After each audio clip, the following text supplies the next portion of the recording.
Greetings to all of humanity. It's really a joy, it's a pleasure. It's my honor to be out here in my backyard and greeting you, bringing this message of emancipation to you, whereby I'm always pointing you to look no other place but to look inwardly to discover that your real identity is your divinity. And that is why it is my pleasure to speak to you this morning concerning how Abdullah taught Neville to discover his inner economy. And that is what I would like to speak to you about, how to discover your inner economy. Now, I have to go right back to the time of 1929 to 1939 for you to really get a glimpse of what was really happening. It was a time of disaster. It was a time when there was a market crash. There was a time when many lost all their investments, all their savings. There was a time when many believed that they were tricked, they were fooled into false investments and so on that wasn't going to benefit them because they were selling something to them, making them believing that the economy was going to rise again, and when they put their money into certain investments that they was going to get huge returns, and then the market crashed. But we see that Neville, who would have found Abdullah by an invitation, we see that Neville was very reluctant to go and listen to Abdullah because the person was bringing the invitation to Neville was not really a person that Neville had put much trust into, because he would have lavished the money that his parents would have left for him. He would have wasted it. And so Neville didn't have any good judgment of him. But we see that Neville did accept the invitation because he had no other choice, because nothing was happening. And we see how he had no work and no one would even pay to see a dancer, and all the entertainment industries, they all were closed, and people were being evicted from their homes and so on because of what was happening. And I'm using all of these events to show you that history keeps repeating itself again, and that's why there must be a man like Abdullah right about now bringing the same kind of message to you. I'm pointing you to look no other place but to look inwardly. And so Neville said that many would count it an honor to have a meeting with Abdullah, to sit and conversate with Abdullah because of the wisdom of Abdullah, where Abdullah wasn't pointing you to look at what was happening on the outside, but Abdullah was getting you to focus on what is taking place on the inside, or what should be taking place on the inside, because your real economy have to do with your time, your thoughts, your energy. So here Abdullah was teaching them the power of the mind and how to utilize their mind as the real economy. So yes, my brothers and my sisters, if you're listening to the news, they will be talking about the outer economy. If you're listening to people who believe in secular Christianity, they will be speaking about the outer economy. If you're listening to businessmen who are investing in stocks and bonds and so on, they'll be speaking about the outer economy. But if you're listening to the wise ones who are pointing you to look inwardly, the philosophers, the mystics, the motivational speakers, those who are teaching you to believe in yourself, to trust yourself, those that are teaching you the science of the mind, those are the ones who are teaching you of the inner economy. Those are the ones who are teaching you how to balance your inner ecology and how to reclaim your inner terrain. Because everything was first a thought, everything first mental, everything first psychological. So Wall Street was first mental, it was first psychological, it was first a thought.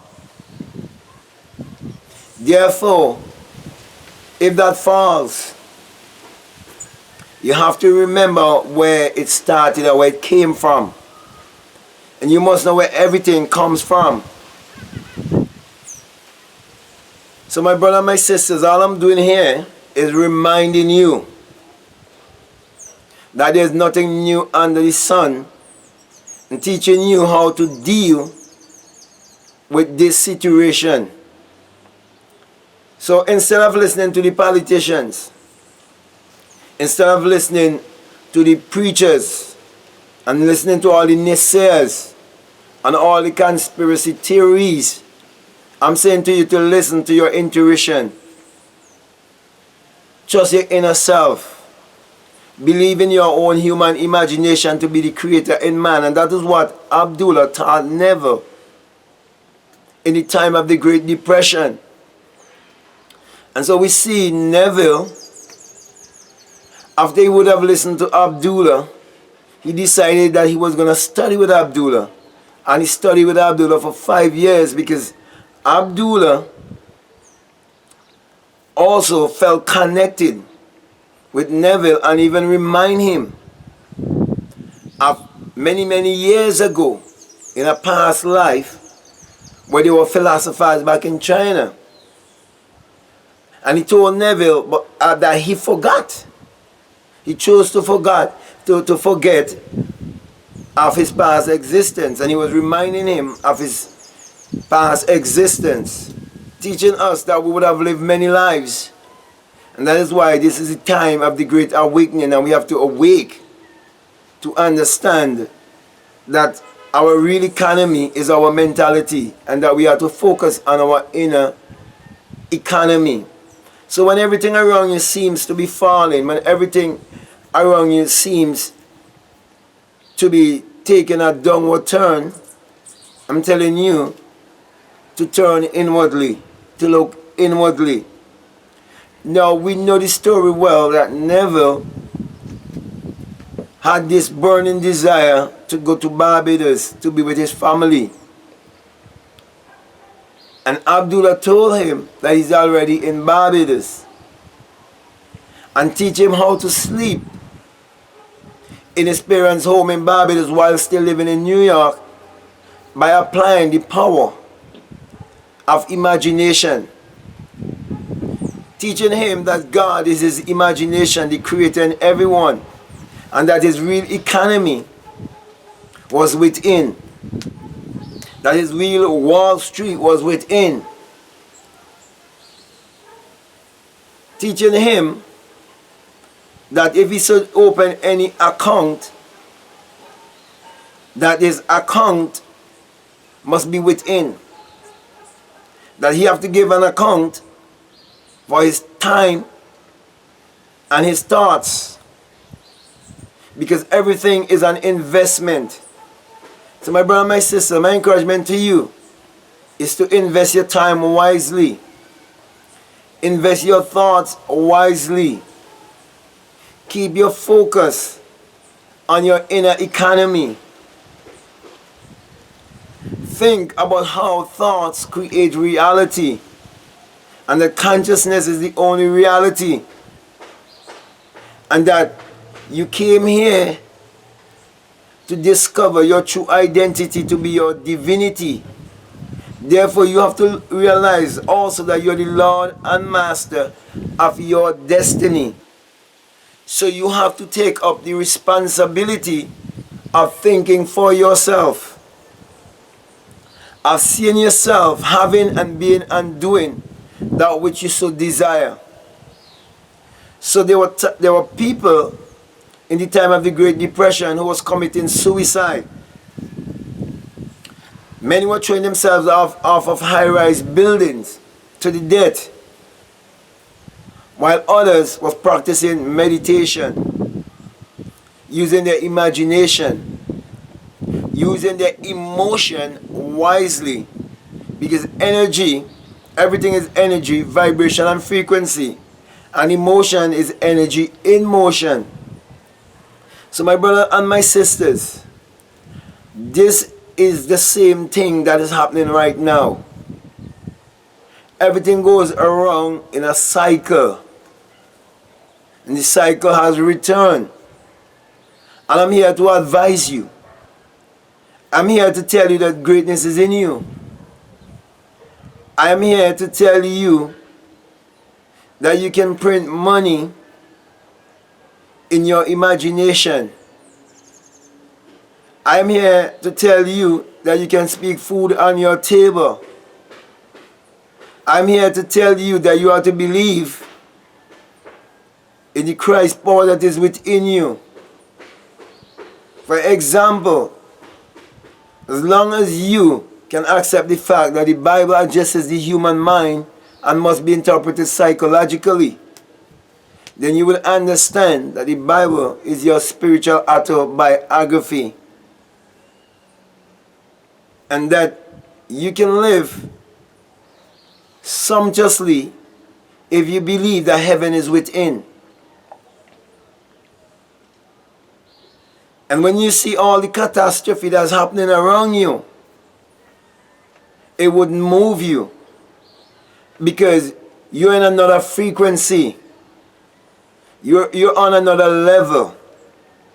You're in a different frame of mind, a different mindset.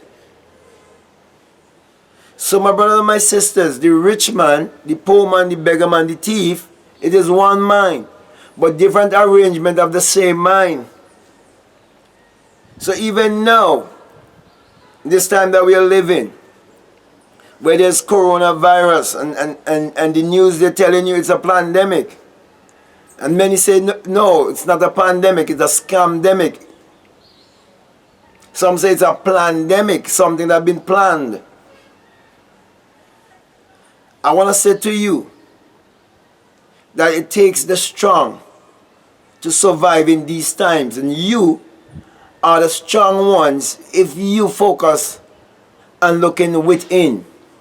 If you focus on your true economy as your mentality, as your innermost being, the source, and you stay focused and concentrated on the source, the power within, the power to create, then you will not be disappointed. You will not be easily moved. So if we were to look at what took place from the time of 1929 to 1939, we would see that there were so many different people under so many different levels of vibration and frequency. And we are seeing that today. We see those who were so fearful. We see those who were so religious. We see those who are so superstitious. We see those who are judging and accusing everyone. We see those who are pointing their fingers at the news media. Those who are pointing their fingers at the government. Those who are pointing their fingers at the churches. And so there was confusion everywhere. But there were those who were not confused. There were those who were calm, cool, collective. They were focused. And they are the ones who came out successful in what was known as the Great Depression. So my brother and my sister, I want to just encourage you and strengthen you, saying to you, there's nothing that could be more destructive than stress. And there's nothing to fear but fear itself. For fear is false evidence appearing real. But what is real is within you. That's why I'm pointing you to look inwardly. That's why I'm pointing you to believe in yourself, to trust yourself, to embrace yourself, to love yourself, and to understand that the real economy is inwardly. So I'm pointing you to the inner economy. Embrace your inner economy and live a life of happiness and prosperity. So with that being said, my brother and my sister, I want to thank you very much for listening to me. I want to say to you, if you listen to me for the very first time and what I'm saying is making sense to you, then I'm saying then it is for you. And if you haven't subscribed already, I'm encouraging you to subscribe, to like, to comment, or to share this video. Before I leave, I want to say to you that this message I bring to you, it is the single eye, yes, the single eye message of self-realization, of which Matthew 6:22 says that if your eye be single, your whole body would be full of light. And that's why I'm saying to you, my brother and my sisters, hadn't it been that that single eye has been opened within me, and I would have ascended like a fiery beam, having heard the unearthly wind, and I would have rolled the stone away, and came out of the tomb and realized that this body is a tomb in which Christ is buried. I wouldn't have been here bringing this message to you, saying to you that you have to believe in your Christ self, you have to trust your Christ self, saying to you that your real economy is inwardly. Therefore, you have to use your thoughts wisely. And that is why I always say to you, don't let anyone have you to believe that the symbol on the US dollar of the eye above the pyramid is an evil sign. It is the symbol of the all-seeing eye of God in you, which is your imagination, teaching you that there would be those who would have an awakened imagination, and they're the ones who teach you how to prophesy your life. That is why I always give you the symbol of the single eye with my hand and my crown chakra, or even above my crown chakra, showing you rise above the skull. Saying to you, my brother and my sisters, that when you have the experience, you come to realize that it is the rising of the S-U-N in a S-O-N, and that it is the dawning of a new day in your life. For the sun parallels the human imagination parallels the sun. For without the sun, there is no life and there is no light. And without the human imagination, there isn't anything made that was made. And you're told in Psalms 84:11 that the Lord thy God is a sun and a shield, and no good thing will he withhold from you. And the sun has never withhold any good thing from you. I will never withhold any good thing from you. Though Wall Street may fall, the sun will never fall. The sun will always rise and set and give you life. And so, my brothers and my sisters, in Malachi 4:1-2, you also told that the sun of righteousness shall arise in you with healing in his wings. And that's why I'm bringing this message of healing to you, saying to you that the healing power is in you, the cleansing power is in you, the power to multiply is in you, the power of abundance is within you. And you have to trust that power within you, because that is your real economy. And that's why I'm saying to you, my brothers and my sisters, to use your mind power, which is your sun power, your God power, your creative power, to achieve your every desire, as Abdullah taught Neville to live in the Great Depression, and to live a life of triumph, and to live a life of as an overcomer. So with that being said, I want to say peace, love you all, I'm out.